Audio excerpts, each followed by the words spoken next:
You got some of the most high-profile prisoners in the world there. You know, we had the Yorkshire Ripper, we had Ian Huntley, we had the Moors murderer, we had Steve Reeves and the Roker Choker, who a lot of people don't seem to know, murdered 4 people. There's like 400, maybe 450 prisoners on the VP side of Frankland who, you know, only a handful get in the media. All of them have done some of the most horrific things you could possibly imagine. I remember we walked on the wing and like the SO at the time was like, right, don't go on the 3s because it's really bad up there at the minute, so just sort of leave them be. We'll go up there, we'll all go up there together when it's bang up. On the 1s, you've got a few you need to watch out for. He's just punched Ricky or whatever. And you're like, all right, no bother. Where's the rest of the staff? He's like, right, Mrs. upstairs in the office. Good luck, lads. I remember I took a prisoner to hospital who'd murdered his next door neighbour, put her body in the freezer, essentially. And there's no way to say it without getting too graphic. But he was, while helping her family search for her, he was getting her body out of the freezer, warming her up with barbecue tongs that he was heating on his oven, and then having his way with her dead body. That 1 on 3 was horrendous. I remember turning up and there was just prisoners and staff fighting everywhere. And I looked up to the 3's landing, the top floor, and there was a prisoner stood there with proper stabber in one hand and like an extension cable or something in the other. I remember him like sort of swinging, like going to swing with a knife in his hand, and I hit him in the leg with a baton. He'd recently had surgery and he was like forcibly going to the toilet in his underwear so we could get the nurses to change him. No. Yeah. I remember I was handcuffed to him and I'd hear him like, and then just like a horrible noise. Like, you were handcuffed to him? It was awful. Somebody's got to be though. What? There was a prisoner in Wakefield who was paralysed from the neck down. A prisoner ran in and just started stabbing him. Yeah. But because he was ahead and absolutely nothing below it, he didn't know what was happening. So he was just sitting there like, what are you doing? What? Stop it. What are you doing?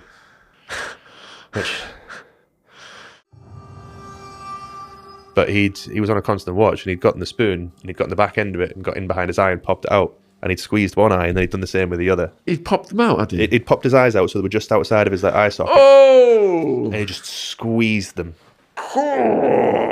He did, I think he had about 10 hours of surgery trying to save his eyesight. By the time we'd left, about 2 weeks later, he said he could see shapes and colours, but that was it. Everything else was just like pure blackness. Bloody hell.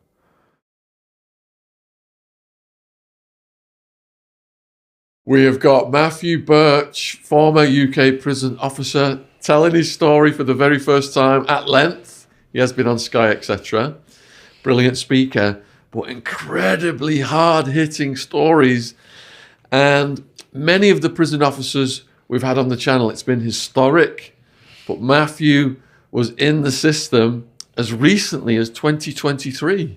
Worked at 4 prisons: Franklin, Home House, Woodhill, and Wakefield, Monster Mansion.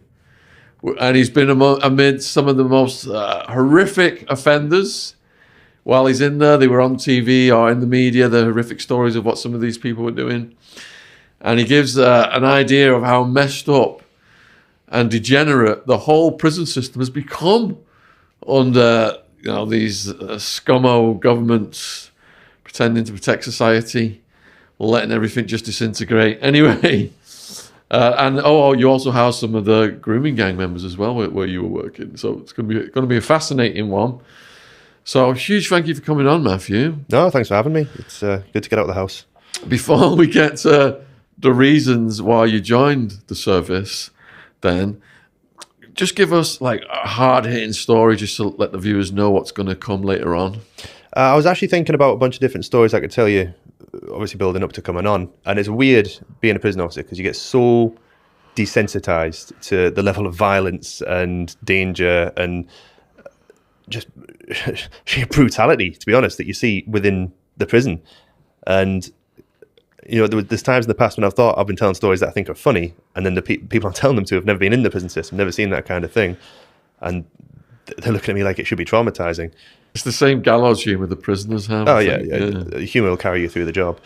But the one that really stuck out for me to tell, that just showed the breakdown of the prison system, was there was a weekend day, Saturday or Sunday, I can't remember exactly which, and I was running the house unit at the time. I was the SO on there, and all the SOs, when we come in the morning, got pulled in by the CMs and told that there's no staff today, basically. There's no response. So if you're going to press an alarm bell, make sure it's for a good reason. Anything else, you just have to let it slide today. I remember asking at the time, I said, well, do we need to be unlocking? Do we need to be getting everyone out if it's that bad? And they're like, yeah, we need to run the regime. All right, fair enough. And I mean, the morning went okay, but the prisoners very, very quickly worked out that there's about 5 less staff than there normally would be for the whole wing, for the whole house unit. And they were just running riot, they were drinking and smoking and whatnot. And mostly not too much trouble, but about 2-3 o'clock, I heard over the radio like a female officer screaming for assistance. So I went sprinting up to help, the only person. And I remember looking around thinking, I'm the only person here. But maybe there's people on the wing, maybe they're already there. And I burst onto the wing, turned left to the appropriate side, and I just saw a prison officer with a weapon still in his neck, with a prisoner standing over him, and he's holding it, and blood is just spilling out. Like a shank? What it actually was, we later found out, it was a soap box. Like, those plastic soap boxes that you hold your soap in, with a snapped pair of tweezers melted into it. Oh. I remember running on, like, just shouting, like, whatever it was, I can't remember. I'll probably get back. It's drilled into you that much. Do you know what had led up to that incident? As it turned out, I remember the prisoner. It was a spontaneous attack. The officer had only been in about 4 weeks, 5 weeks or so, and it was just as they were going on the exercise yard. He was rubbing down prisoners to let them out, basically, make sure they had no weapons, no, anything they shouldn't.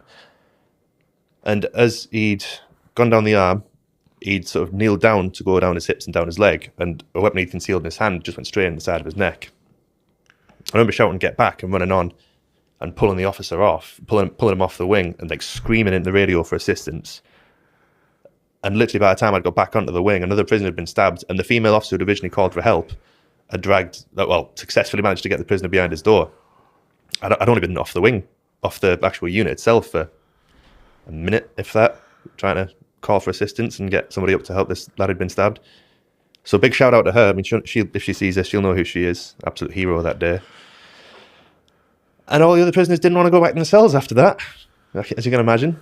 I'd called second response. I'd called all available. And I think after about 10 minutes, another 2 officers turned up to help us put the rest of the prisoners away. Took about half an hour to get them in the cell, except for the 6 who were standing in the showers going, look, you're not letting us back out. Yeah, there's no way we're getting back out, so we're going to have our shower.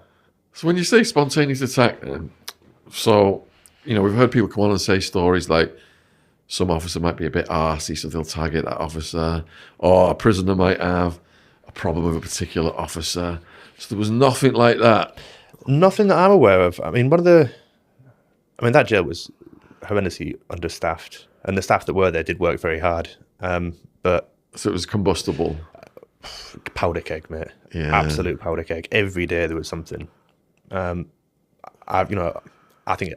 believe it could have been me. It could have been any officer who just happened to be in that place at that time. And I think the prisoner himself had sort of later just said, yeah, anyone, whoever it would have been. So when you come to a situation where he's got this weapon in his neck and the blood's coming out, what's the protocol from there? I mean, protocol, first aid wise, is to try and make sure it doesn't bleed out. But protocol, so you don't take it out? No, don't take it out because it could be blocking an artery or a vein or anything like that. So if it had been taken out, could have taken everything else out with it, especially in the neck. So you just got to compress it? Yeah. And the other prisoner, I think he just limped off the wing. I think I can't even remember where he'd been hit. It was just, the image of the officer, is burned into my mind, and the rest of it kind of blurs. We called code red, staff, officers, nurses came up to assist, and I think they were there long before the officers were. He ended up going back to work, which surprised me. Did he? Yeah, about 4 weeks into the job, and then stabbed in the neck, and then somehow gone back to work. Did he come back a bit traumatised, or? I didn't speak about it too much with him. I mean, I've seen him since playing football and having a bit of crack with him and that, but never brought it up with him. Wow. And I remember saying at the time, well, we're going to have to secure this because it's a crime scene, it's an attempted murder. And the call kind of came down, no, we're going to have to get the prisoners back out. What? What were you talking about? Like, somebody's been nearly killed here. Yeah. They're like, just another day in the office. Yeah. And that's kind of, that was, I mean, if it was in different jails, that might have been enough to close down the wing for a week. Yeah. But I think it was closed for maybe an hour. Yeah. So Matthew, you come across as just a likable, very calm person. Kind of you to say. What on earth, what was your life like before the services? What led up to you making this decision to go in this extremely dangerous environment? I mean, it's kind of my background. I think when both my parents were coppers. Yeah. And at the time, there was a big freeze on recruiting for police. So I thought, well, I was in sales at the time. And I thought, well, I can go and give that a go. Because if nothing else, at least, it'll help me get a bit of an understanding, a bit of experience. And then I'll see if it's for me. Yeah. And it took 2 attempts. I think I first went for it when I was 18. So I was way too young. I had absolutely no life experience. And then a couple of years later, I had my first kid. And I was working in a job that, pays the bills. But I think if you're a certain type of person, you can't do the sort of 9 to 5 office grind and just, talking and selling, and it doesn't mean anything, you know what I mean? You want to do something that, well, naively you think you're going to make a difference in. They teach you that in training. You go off and you do, I think it's a bit longer now, but you do 12 weeks. A week shadowing, 10 weeks of classroom-based and your CNR, and then a week of shadowing again, and then you're live. So you do 12 weeks, and that whole time, you're sort of told, well, you're going in to make a difference and you're trying to rehabilitate, and there's all these programs and courses, you're going to build a rapport, and what a load of rubbish, honestly. The only useful thing that you learn in training, I think, you learn your CNR and various protocols, searching and drugs protocols and stuff like that. The rest of it, you just have to get on and be the type of person to get on with people, build your rapport, get to know your prisoners, get to know the staff. So you've got this protective instinct then, because your parents are police people. And your mum, plug for your mum's book. What's it called? Oh, yeah, Confessions of an Undercover Cop. That's been out a few years now. Almost 1,000 reviews on Amazon. We're going to try and get his mum on. So you've got this protective instinct from your parents. I think so, yeah. You're in your late teens. You're idealistic, thinking you can change the world, the world, do something good for society. And then you apply to the prison service. And, what kind of screening did they do on you? Back when I first joined, I first applied anyway, you did an online assessment, which is basically English, maths, situational, like they'd put out like okay, you are entering a cell and the prisoner is complaining, what do you do now? And then, the next step would be, okay, the prisoner has now said that it's because of this, what do you do now? And it sort of gauge your responses and see if you're the kind of person that maybe would be right for that job. And if you get all that right, I mean, to be fair, if you fail the English and maths, you shouldn't be in there. It's like, right, you've got 4 prisoners, then 1 prisoner walks in the wing. How many prisoners are there now? And you're like, If you fail that, maybe you shouldn't be doing anything at all. And then you go down and do an assessment day, which I think they scrapped just before COVID. But the assessment day was essentially another English test and another maths test just to prove you weren't cheating. And then they'd put you in 5 different situations and see how you handle it, see how you respond. First time around, I just crumbled. I didn't know what to do, to be honest. I was at 80. I'd never dealt with, I grew up in a rough area. I've had a couple of scraps, and it's never been the easiest life, but I've never been in that. Slow down. What were these situations then that you failed at? Can you describe them? They had like 5 actors, and they'd get them in for the day, and the first situation you go into might be like, this prisoner has been caught fighting. Find out what's happened and deal with it accordingly. And then the next one, like, this prisoner is upset because he has no phone credit. Go in and talk, and all the actors would have.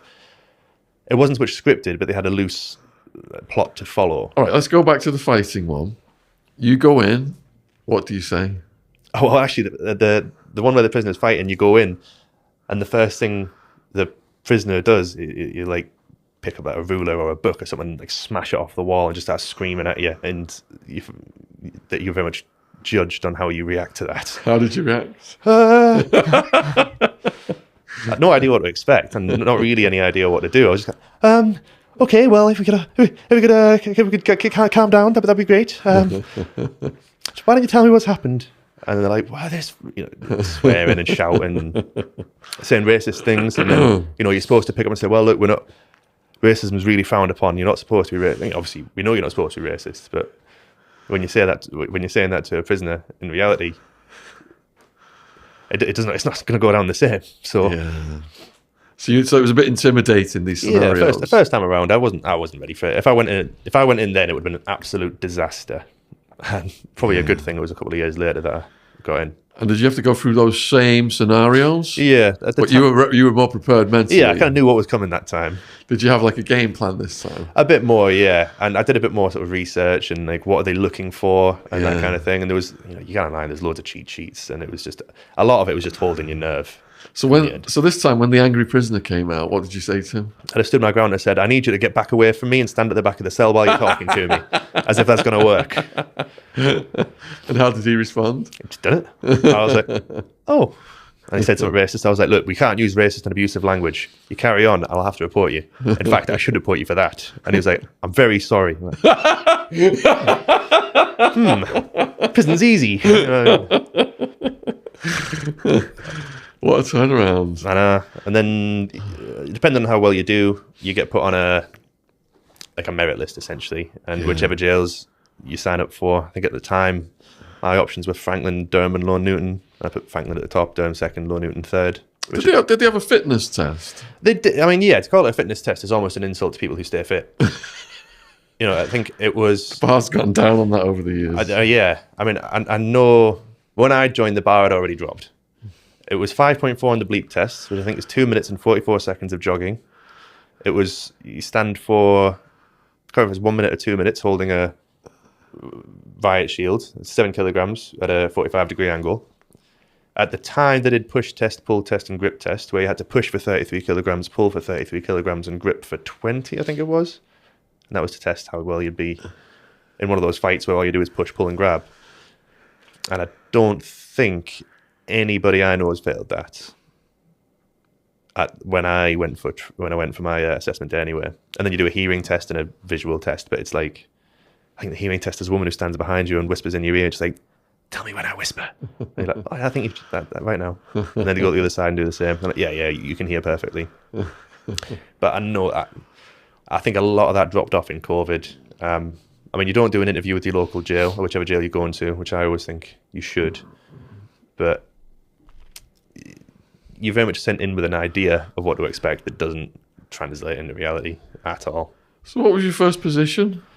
I was a prison officer at Frankland. I worked on B wing, which is a VP wing.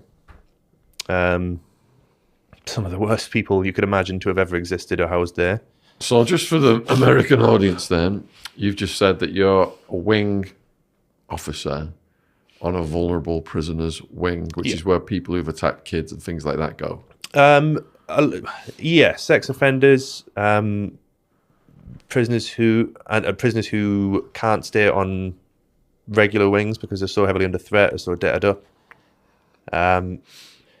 Essentially, the ones that if you put with the ordinary prisoner, they wouldn't survive it.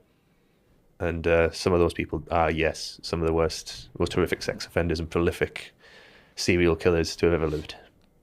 So, interacting with those people daily then, you've had a kid yourself by this point. Yeah, I'd had my How do you reconcile that? Remaining professional while knowing what they've done? You've got to put it in the back of your head. Not so far away that you don't remember, but far enough away that it's not your overriding thought. Because Frankland really has a privilege because it's a high security establishment. It's a very settled jail a lot of the time. And the prisoners that are there for such long durations that a lot of them don't actually want to be causing mischief. And I mean, you've still got your lads who are doing drugs and staring at the pot and, willingly hit another prisoner to pay back a debt or whatever. There's all that kind of stuff. And there are very serious incidents sometimes. But it's not as day-to-day as a lot of other jails. And it's very well staffed, and the staff there are great. A lot of experience. Really looked up to the experienced staff at Frankland. So a lot of officers described the first day as being quite intimidating, the atmosphere, the noise and everything. Did you're making it sound like it was really professional and you felt safe? Professional is a bit of a stretch. Okay. I mean, there's loads of staff at Frankland, and a lot of them, they all know what they're doing. It's not like this case in a lot of these jails where it's just staff in and out the door, and then you've got staff who've been in for 6 weeks training the staff who were just starting, and it didn't feel like a dangerous place. I felt like a fish out of water because anybody would. And, I worked with staff who I thought were idiots, but I worked with a lot of staff who probably thought I was an idiot as well because I spent a lot of time making jokes. But What were your actual duties then at this point? I mean, when I first started, it was basically just turn up, count the prisoners, don't offend anybody, and watch what your colleagues are doing. But you're walking through the runs and stuff. Through the runs, what do you mean, sorry?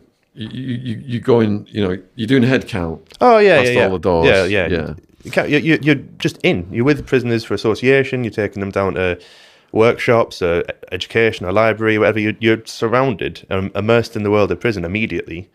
But Frankland's a very privileged place to do that, a very blessed place to do that, because the people you always have people with you, essentially, more or less, and the people that you're working with all know what they're doing, more or less.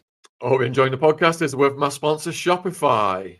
When I started this podcast, there were a lot of things I had to figure out on my own. Algorithms, guest booking, marketing.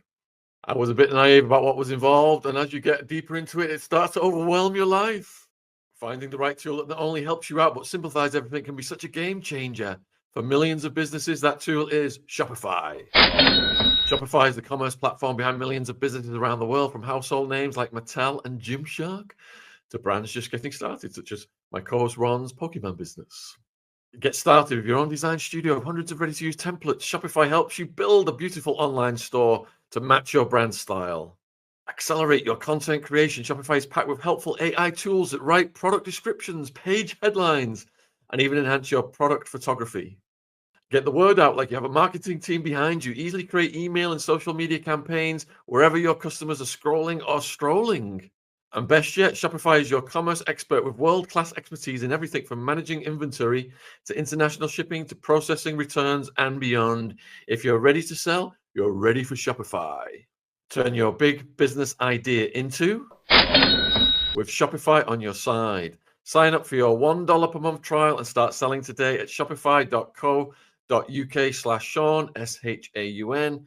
Go to shopify.co.uk/Shaun, shopify.co.uk/Shaun. Link in the description if you're watching on YouTube. Thanks for supporting our sponsor. Back to the podcast. What were the challenges that arose? I mean, at that point, the biggest challenge was trying to not make yourself look like an idiot, because you can escape a dangerous situation, or you can escape saying the wrong thing, but you can't escape a bad reputation. You absolutely can't. And then when people don't want to work with you, or don't want to be associated with you, or don't want their name tied with you because they think you're an idiot, or you'll do something wrong, or you'll get them in trouble, that to be honest, was the hardest bit to begin with. Because you're a new officer. And you've not learned the ropes properly yet. You've not just not learned the ropes, but you've been told that you've learned the ropes by going to college and being told what prison's like. And you kind of think, oh, well, so this is what prison is then. This is quite easy. But there's so many complexities. It's a community in and of itself. Just instead of, that person at the end of the street is a bit weird or a criminal or whatever, everyone is. So did the prisoners try to exploit your newness? Oh, 100%. How? I mean, some of it to be a simple thing like, I normally get out at this time of day to do the laundry or whatever. And if you don't go and check, or you just do it, then they've got you, essentially. I mean, that's like the lowest bare minimum level of what a prison's going to get away with. They try and convince you that they know how things work and you don't, and they'll tell you. Obviously, there's huge amounts of corruption in the prison service. Not every prison officer, prison officers get a really bad reputation, particularly off the back of those videos that come out with that woman in the cell.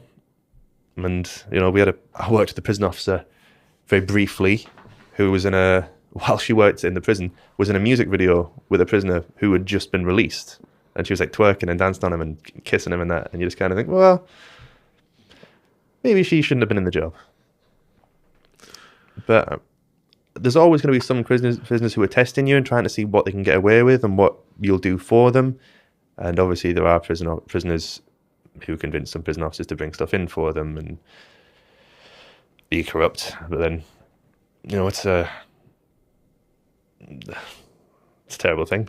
So what was the first danger you encountered? I mean, there's only really an alarm bell there at Frankland at that time, because it was a very settled period. Once a week, once every 2 weeks. Sometimes you go 2 or 3 weeks without anything. And then a lot of the incidents were quite small. I think the first time I actually dealt with a prisoner hands-on where I had to be in physical danger was this prisoner who was about 63. He was an angry Scottish bloke coming back from getting his tea, and he started kicking off, and we restrained him.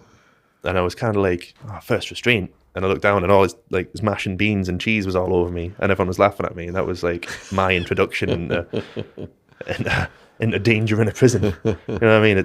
There's horror stories, and I've seen some horrible things. I've been involved in horrible things, but I'll always remember that as the first time. I mean, the first really, really dangerous situation that jumps to mind. There's two prisoners trying to cut each other ribbons. Came out of cut each other with ribbons. No, cut each other two ribbons. Two ribbons. Sorry. There was a big thing about that as well, because two craft knives had gone missing from one of the workshops, and it had been counted as there. Yeah. So whichever officer had counted that, I don't know.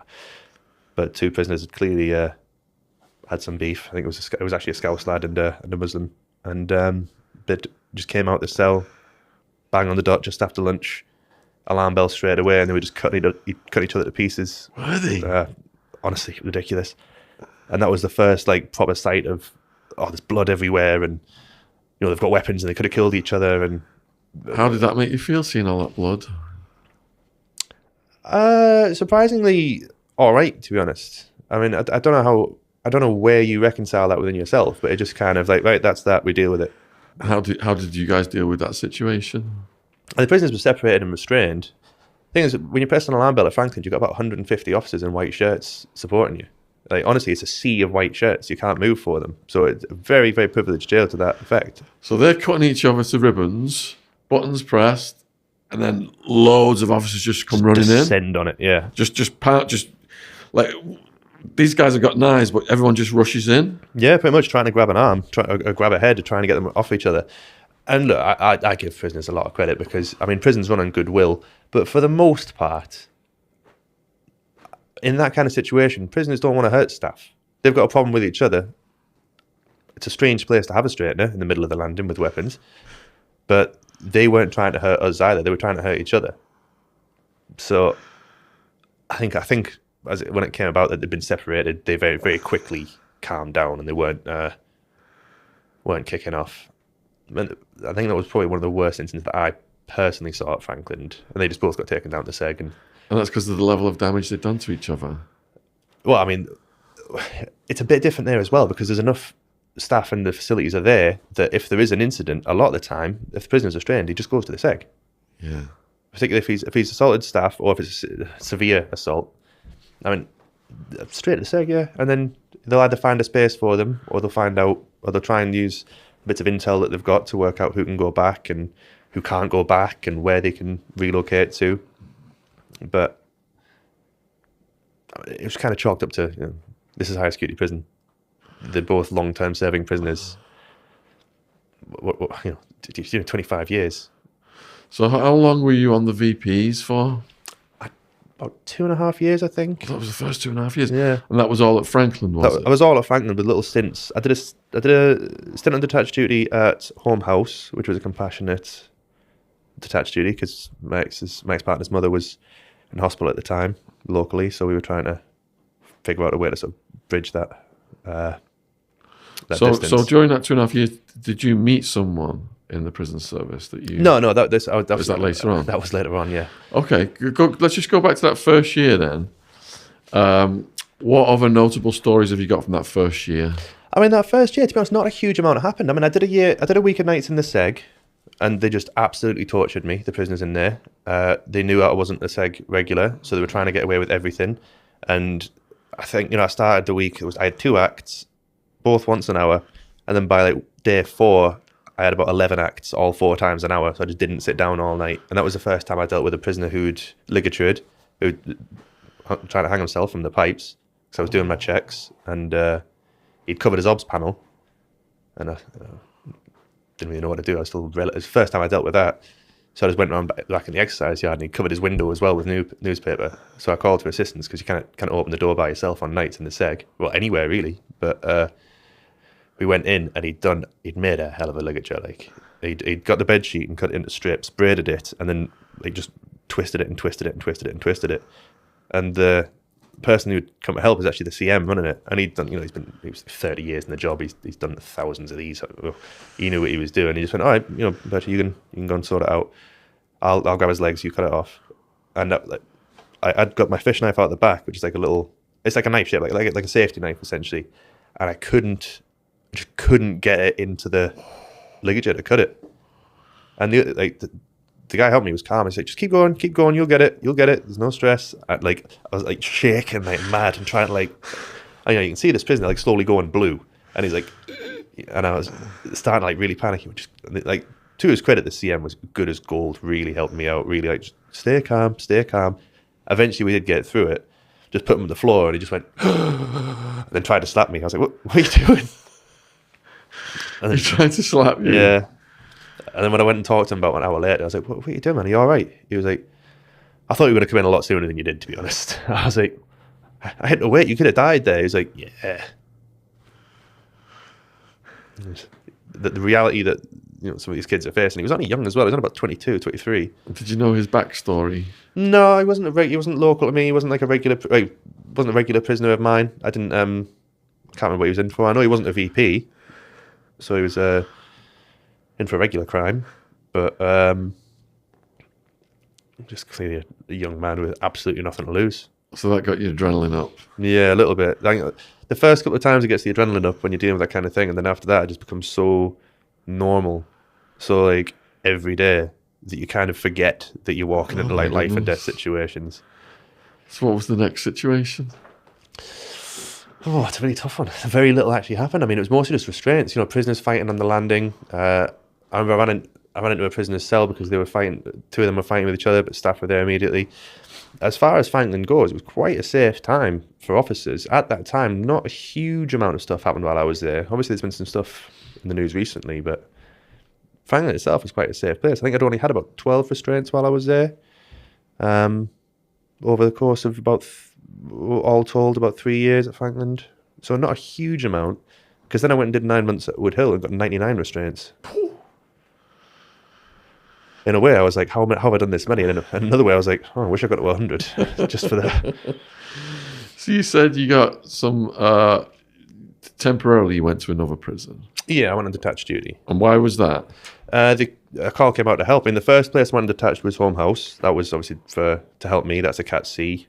Not a lot of problems there, to be honest. At that time, I know they'd recently come out of a really bad spice epidemic, and it was very different to what I was used to, because there was a lot less staff, but there was a lot less sort of tension around it as well. While there were some sort of more dangerous prisoners, a lot of it was drunk drivers and assaults and car theft and stuff like that, whereas the prisoners I was more used to dealing with were high security. It doesn't make a huge difference in the case of how you deal with a prisoner, but it makes a huge difference in how they behave. Which one did you prefer working at? Frankland, to be honest. I mean, that was where I was used to. That was where all my pals were. I knew all the prisoners. It was a bit of a longer drive, but it was a lot of fun, I mean, 90% of being a prison officer at that time was just sitting around bored and making jokes.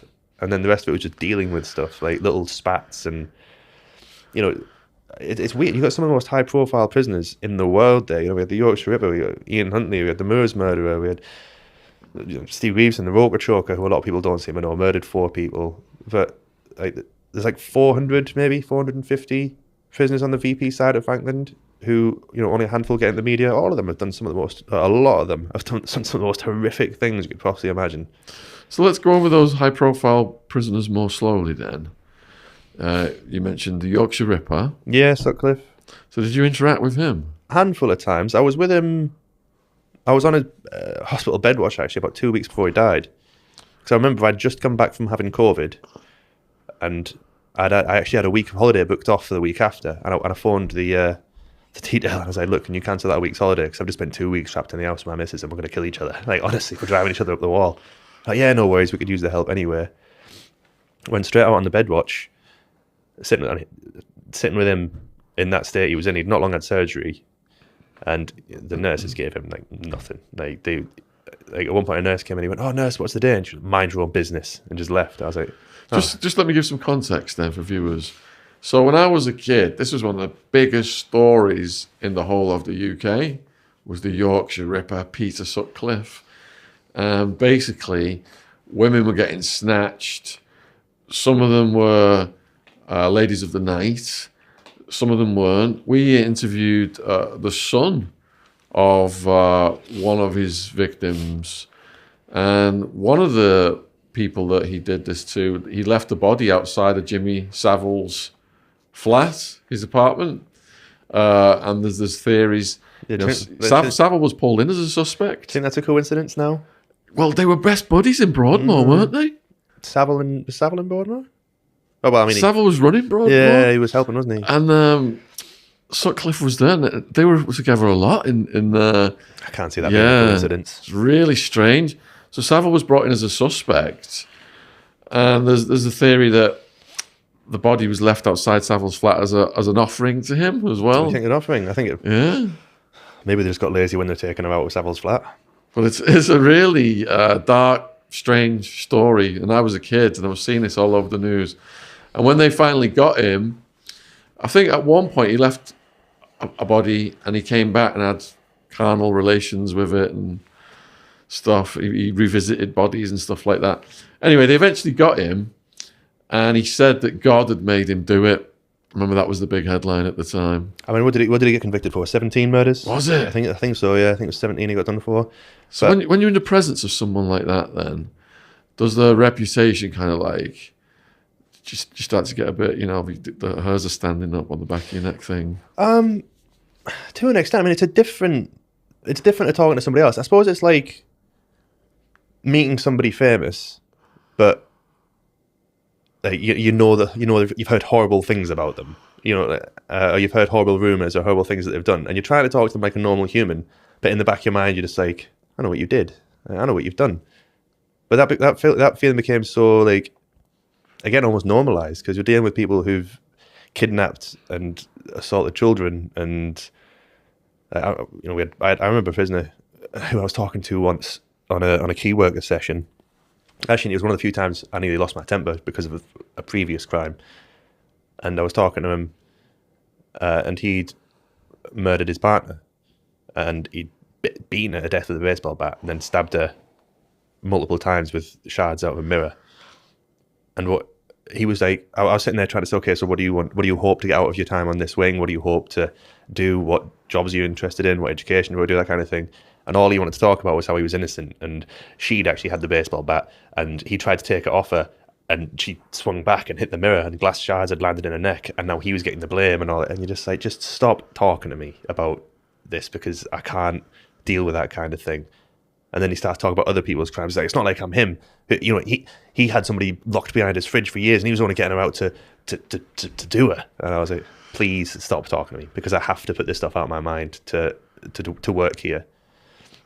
But Sutcliffe was a weird one in the way that he sort of acknowledged what he'd done. But I remember one time he was walking to healthcare, he was going with a nurse, and a lot of prisoners were shouting out the windows, because healthcare is like a mixed place. That you got your VPs and your regular prisoners, and that's the only place they ever slightly interact, but you still keep them away from each other. The closest they'll see each other is through glass. And they're all shouting like, nonce, nonce, that kind of thing at him. And he turned and he goes, I don't know why they call me a nonce. I only killed them. And he's just like, how is that your mentality? Wow. You know what I mean? How can you think that that's like... Wow. So with NordVPN, you can watch my Sons of Ecstasy documentary if you're in the UK, even though it's only available in America, using the Quick Connect. See, I've got it on my phone right here. Plus, as you know, I've been hacked. I've lost my YouTube channel multiple times. NordVPN protects you from multiple types of assault. You can become safer online with a single click. Stay safe from scams, phishing, and malware with Threat Protection Pro. Never stop with the fastest VPN on the market. Threat Protection Pro has protected hundreds of millions of people from attacks. Someone sent me an email pretending to be a sponsored ad, and I clicked on it, and it was a phishing attack, and that's how I lost my channel. I wish I had Threat Protection Pro at that point. If the hackers have got your info on the dark web, Nord will monitor it for you and alert you. So you can get 4 months extra on a 2-year plan at nordvpn.com/Attwood, ATTwood. It's risk-free with Nord's 30-day money-back guarantee. That's nordvpn.com/Attwood. Link is in the description box if you're watching this on YouTube. Thank you for supporting our sponsor. Back to the podcast. I guess everybody has to justify their own behaviour to themselves somehow. You know what? It's like hierarchies even amongst the different types of people who do crimes to women and kids, isn't there? Yeah, I mean, it's a weird thing because I think the morals of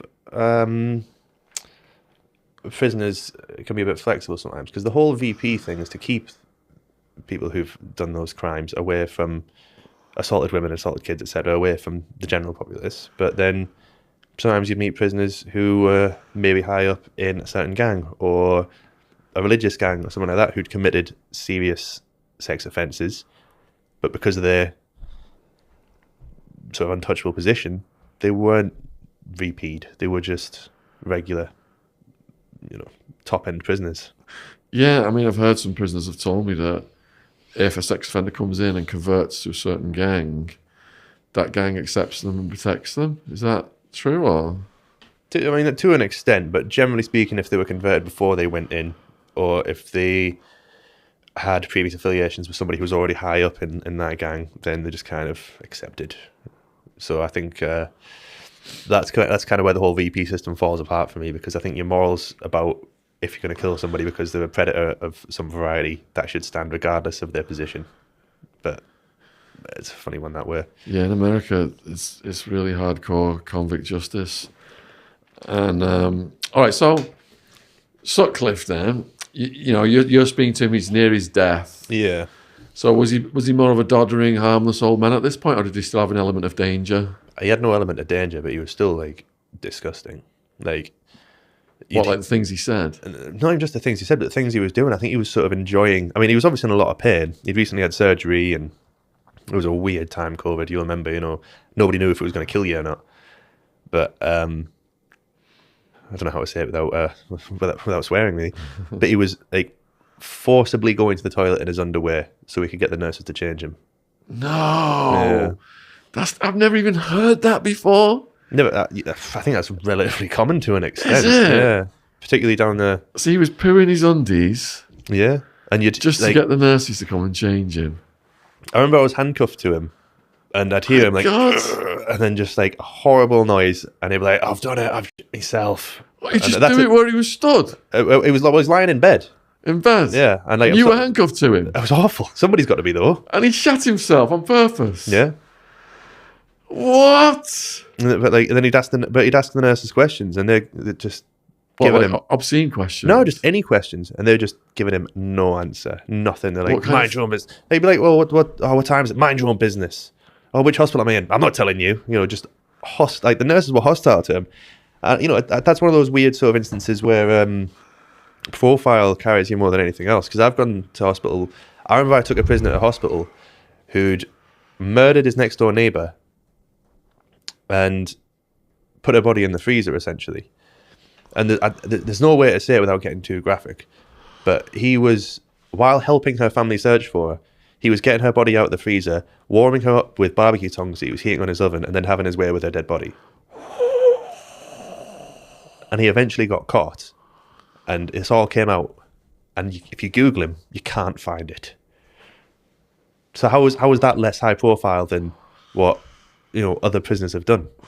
Like the Ian Huntley story about the two girls that he'd kidnapped and murdered, and he walked about like he was somebody. He walked about like he had a bit of clout because he was, I've got a reputation, I'm a bit famous. Every now and again, somebody new would sell a story because he'd tell them to get his name back in the papers. Let's put this in context then.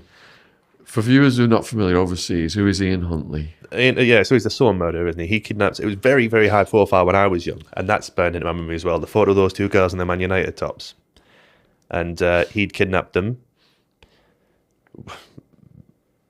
essentially severely sexually assaulted them, and drowned them. I believe he did, and then he buried their bodies. And he was another one who was helping the media and going on telly and saying he was helping search for them and please come home and all this kind of stuff when he'd done that. And he was at that prison. He was an enhanced prisoner Which prison was that? That's at Frankland. Frankland. He was there, and he was an enhanced prisoner. And what did he look like? Like a slightly chubby old man, to be honest. And did he have an aura of danger about him? Nah, I mean, The cowards, aren't they? yeah. I mean, they don't. There's no like people say, "Oh, I bet it was horrible working with them. I bet you was." You're not scared around them. There's no like fear to be had around someone who kills kids.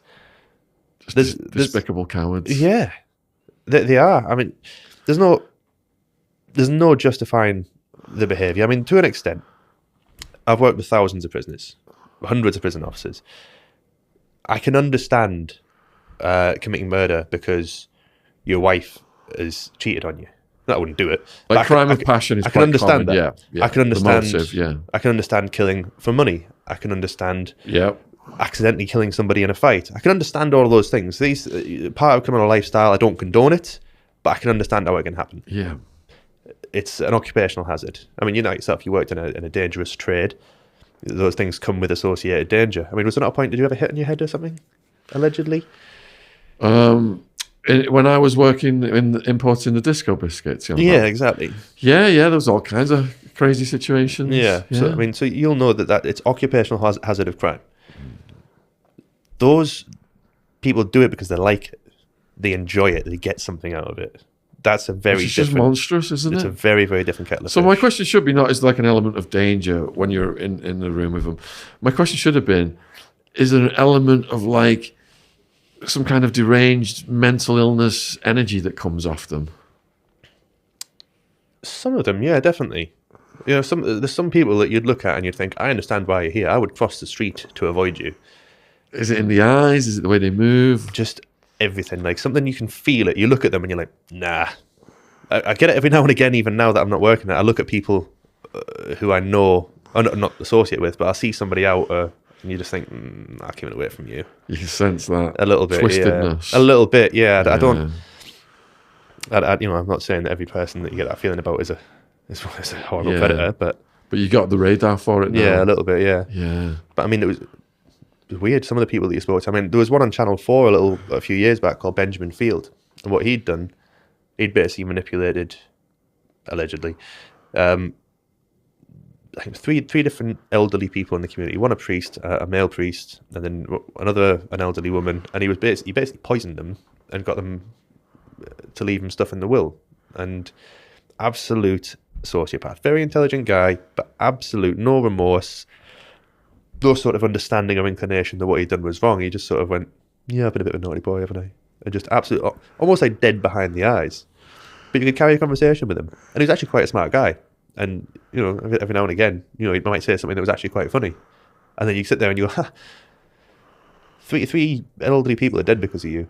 And I'm having a normal conversation. Like you're somebody I might meet at the park. Do you know what I mean? Wow.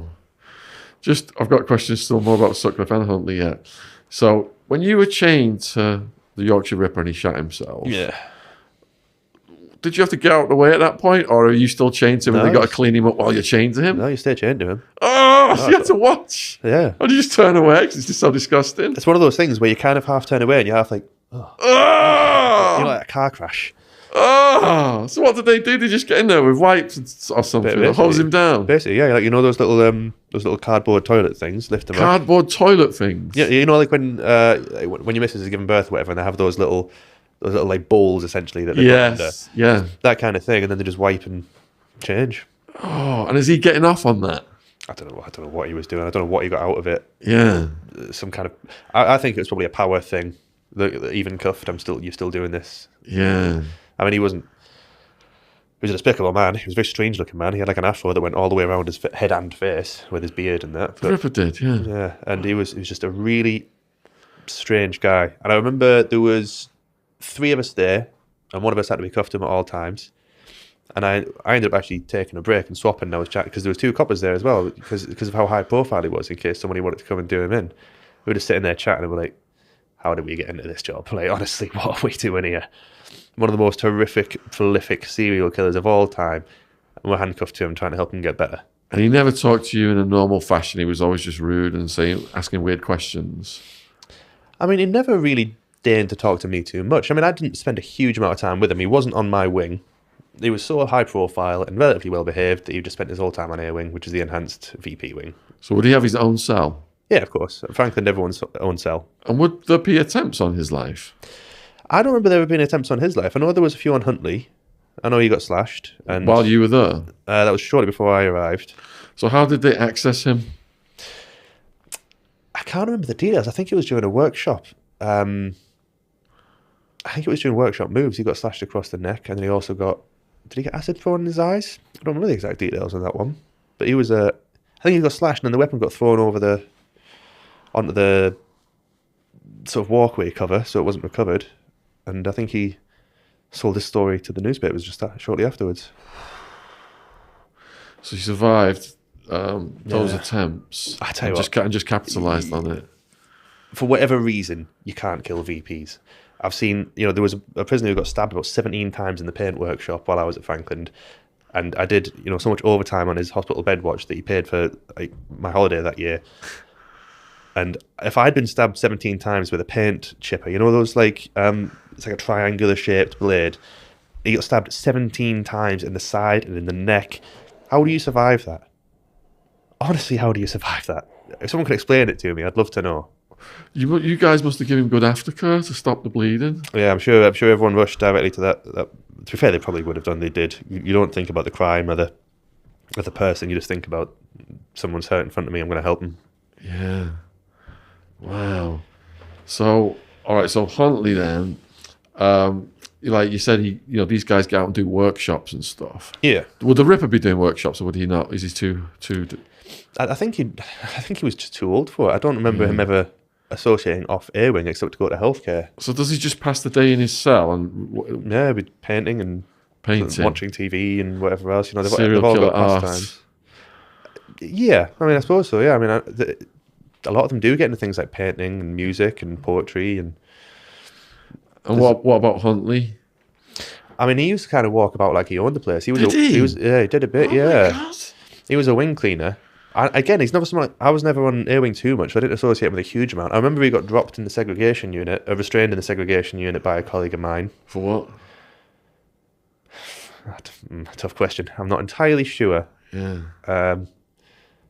And I wouldn't like to speak for somebody else, but I'm sure it was very well merited and necessary. There must be some officers who've got it in the back of their heads. I ain't going to be professional with this guy. I'm going to teach him a lesson. Did you ever see anything like that? No names. No names. I have sometimes had to turn away from things that I thought if my name is associated when this comes out, I'm going to be out of a job. Yeah. I remember there was a prisoner who needed to be taken off the wing, but he never did anything to justify it to the staff. He was causing a lot of problems and getting drugs onto the wing and causing issues and disrupting the general ambiance, who was there. And I remember an officer that I knew going to different prisoners to gather the supplies and then using a toasty maker to fashion a homemade shiv out of a toothbrush and razor blades, allegedly, which then were found in that prisoner's cell. And he was restrained. But when you're dealing with sex offenders who are coming in and causing problems, it's very difficult to feel much sympathy for them. Yeah. But I kept enough away from that kind of thing to... So is it true there's a hierarchy then? For example, offenders who've harmed babies are at the bottom, but if you've harmed like a teenager, then you're higher up in the hierarchy. When you say hierarchy, do you mean specifically for the VP wings? Because yes, for those adults who harm kids.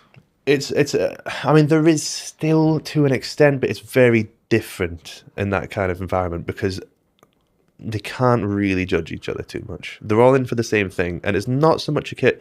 And what you got to bear in mind is when you're up on the higher end wings, like on the drug dealers, gang members, that kind of thing, there is a bit more clout, and there's people who won't associate with each other because they're from different gangs. And when you're talking about sex offenders, of course they want to associate with each other. They want to tell each other the stories. And is that just are they just networking basically?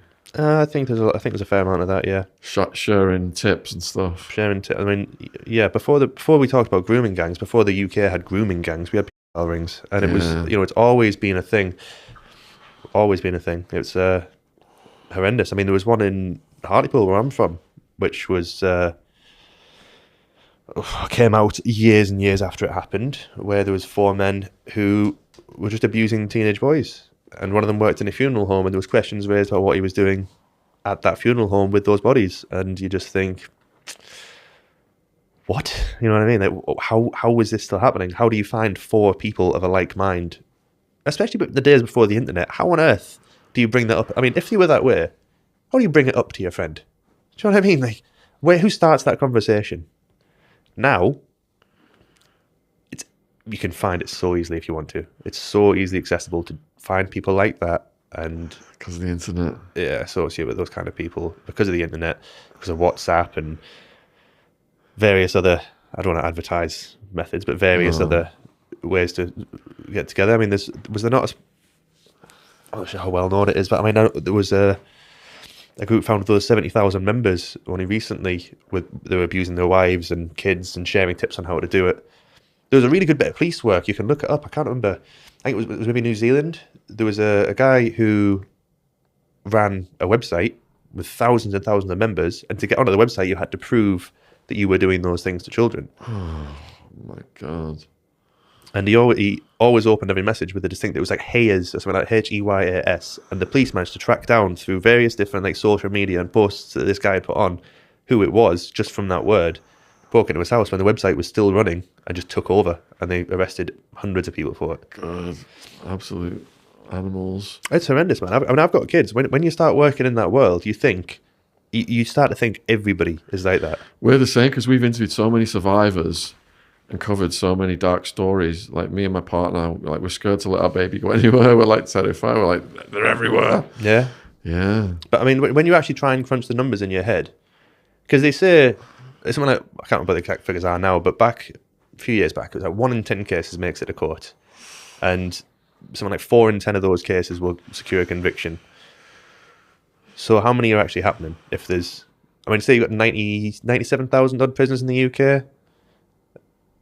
I can't remember the exact number of those kind of prisoners. I think it's about 30,000. It's about a third, I think. So if 1 in 10 make it to court and 1 in 10, and these are just the ones we know about, how many people actually is it? 2 of my podcast guests, Lee Marvin Hitchman and his partner, went to London with their baby, and someone tried to snatch the baby. That's crazy. Eh? How do you keep your head in that? How do you not kill someone in that situation? Like, if you think someone's going to try and you okay, do you know what I mean? Yeah. If somebody can. Well, there were professionals. There was 2 of them. One distracted one, and one went for the other. And as they realised what was happening, they realised they'd realised, and then they just disappeared like that, like professionals.